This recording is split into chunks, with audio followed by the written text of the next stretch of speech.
नमस्कार, स्वागत है आप सभी का। आप देख रहे हैं एनडीटीवी राजस्थान। मैं हूं आपके साथ मनीष शर्मा और चलिए बुलेटिन की शुरुआत में बड़ी खबर आपके सामने रख रहे हैं। जयपुर से सेंट्रल जेल से 2 कैदी जो कि फरार हो गए। सुबह 3:30 बजे ये घटना सामने आई है। आपको जानकारी दें कि पाइप के सहारे जेल से ये कैदी फरार हुए, ये खबर सामने आ रही है। इसी हफ्ते जेल में ये दोनों कैदी आए थे जो कि फरार हो गए। जयपुर सेंट्रल जेल के तमाम अधिकारी मौके पर फरार बंदियों की तलाश के लिए टीमें लगाई गई हैं। आसपास के इलाकों में नाकेबंदी की गई है। दोनों आरोपी 13 नंबर बैरक में थे। दोनों फरार कैदी नाम है अनस और नवल किशोर। दोनों इसी हफ्ते चोरी के मामले में जेल लाए गए। अनस को 15 सितंबर, नवल किशोर को 17 सितंबर को चोरी के आरोप में जेल भेजा गया।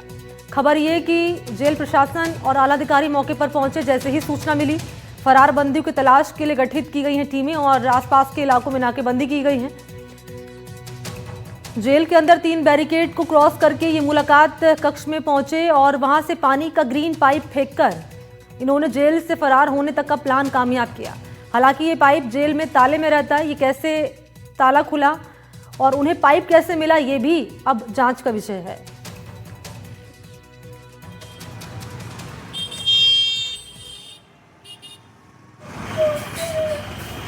का मामला सामने आया है, क्या कहेंगे सर? सेंट्रल जेल जयपुर से 2 बंदी फरारी हुई है। ये 2 बंदी जो हैं, इनमें से एक करौली जिले का रहने वाला है और एक जो है यूपी का रहने वाला है। एक जो यूपी का रहने वाला है उसके खिलाफ 4-5 मुकदमे हैं और वो पहले भी इस जेल में रह चुका है।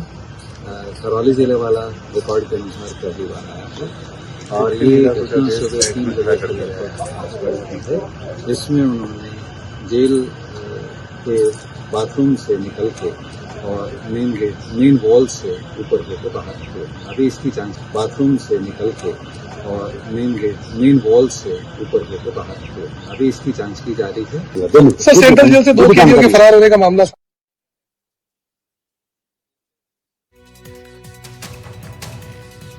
तो देखिए, बड़ी बात यह है कि जेल के अंदर 3 बैरिकेड को क्रॉस करके मुलाकात कक्ष पहुंचे, ग्रीन पाइप फेंका और जेल से फरार होने में कामयाब हो गए। लेकिन अब सवाल, जैसे कि हमने पहले उठाया, कि ये जो पाइप है वो जेल में रहता है, तो ये कैसे, यहाँ पर जो ताला है वो यहाँ पर खुला, पाइप कैसे मिल गया इन्हें, ये जांच का विषय है। और क्योंकि अब इनकी तलाश करने के लिए, इनकी धरपकड़ के लिए टीमें लगा दी गई हैं, इलाके में आसपास की नाकेबंदी कर दी गई है। लेकिन महत्वपूर्ण बात यह कि जो सुरक्षा पहले करनी चाहिए थी वो क्यों नहीं की गई, और आखिर कहां लूप होल्स रहे जिसका फायदा उठाकर ये जो कैदी हैं वो भागने में कामयाब हो गए। क्या किसी की मिलीभगत इसमें रही, ये भी जांच का विषय है।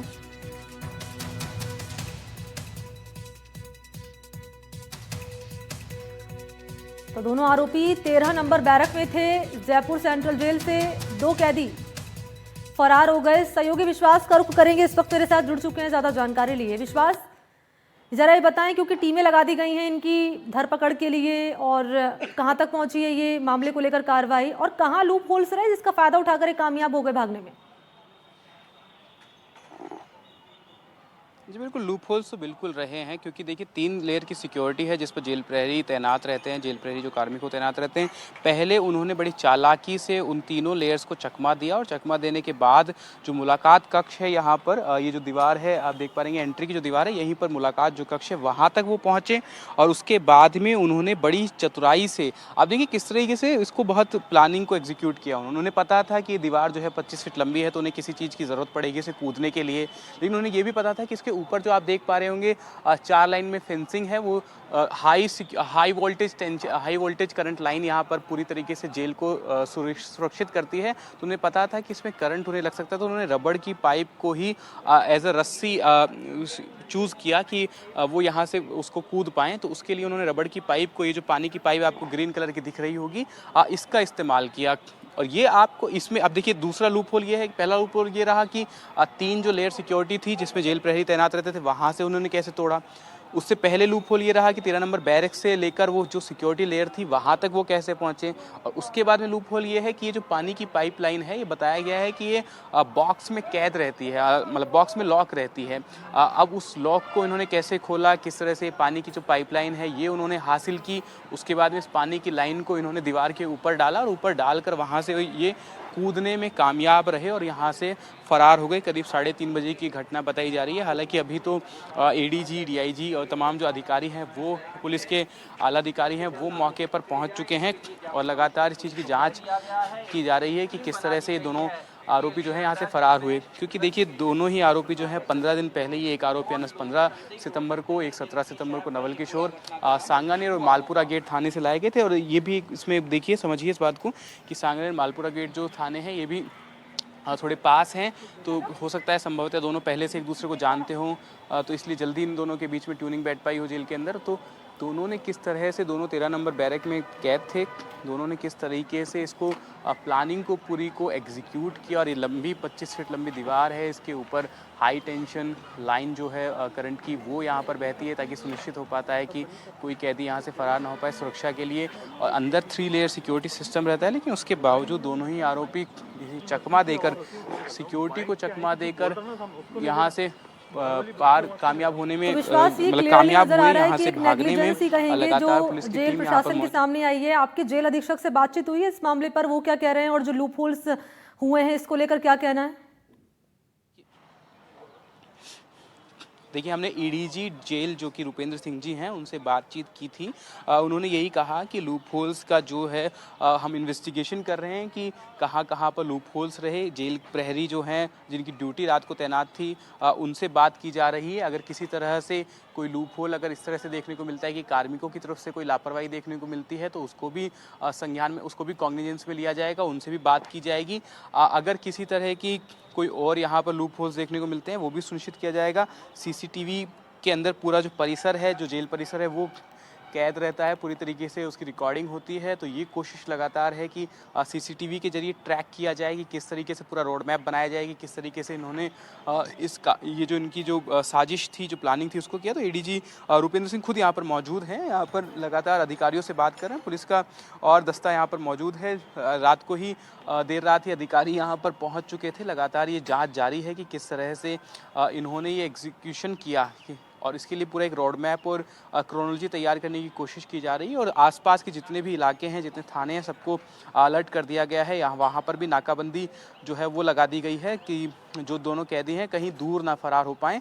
उसके लिए यहाँ पर आसपास नाकाबंदी कर दी गई है। 3 टीमें तैनात की गई हैं। कोशिश जारी है लगातार कि जो दोनों ही आरोपी हैं उनको पकड़ा जाए, फटाफट से तुरंत उनको पकड़ लिया जाए। लेकिन अभी लूप होल तो बिल्कुल है।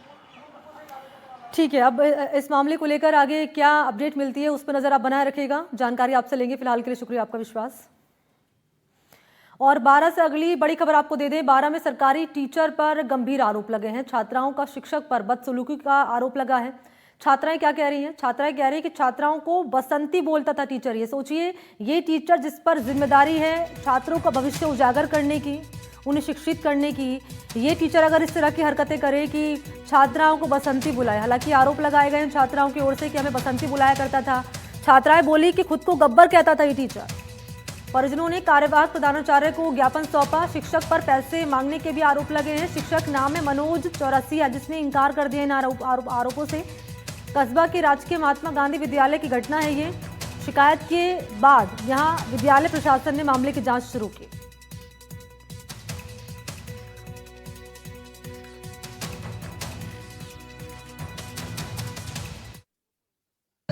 मतलब सर को पता नहीं क्यों कोचिंग की प्रॉब्लम है। हमने कोचिंग इसलिए लगवाई है कि हमारी सब्जेक्ट, हम उस सब्जेक्ट में कम है इसलिए। लेकिन सर को पता नहीं क्या प्रॉब्लम है। वो बोलते हैं कि आप कोचिंग लड़कों के चक्कर में जाते हो, आपको पढ़ना नहीं है, बस आप तो उन्हीं के चक्कर में आते हो, मर्डर गश्ती करते हो।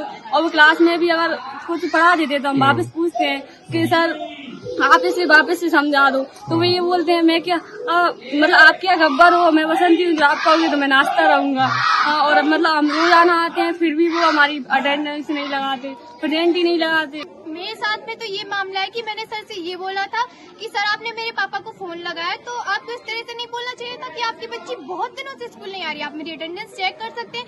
मेरी अटेंडेंस में साफ साफ दिख रहा है कि मैं इस दिन स्कूल नहीं आई। तो मेरे पास ये कारण है कि मैं उस दिन स्कूल क्यों नहीं आई थी। और मैंने उनको वो कारण भी बताया। उन्होंने कहा कि तू बदतमीज है, तेरे अंदर बोलने की तमीज नहीं। मैंने कहा सर मुझे वो शब्द बताइए जो मैंने आपसे बदतमीजी में कहा। फिर उन्होंने कहा कि मैं तेरे पेरेंट्स को फोन लगाऊंगा। मैंने कहा सर आपके पास नंबर नहीं, मैं आपको नंबर दे दूं मेरे पेरेंट्स का। मेरे पिता से उनकी बात हुई। उन्होंने कहा कि पहली बात तो मेरी बच्ची किसी से बदतमीजी कर दे, ये पॉसिबल ही नहीं है, क्योंकि मैंने उसको ऐसे संस्कार हाँ बेटा, क्या मामला है?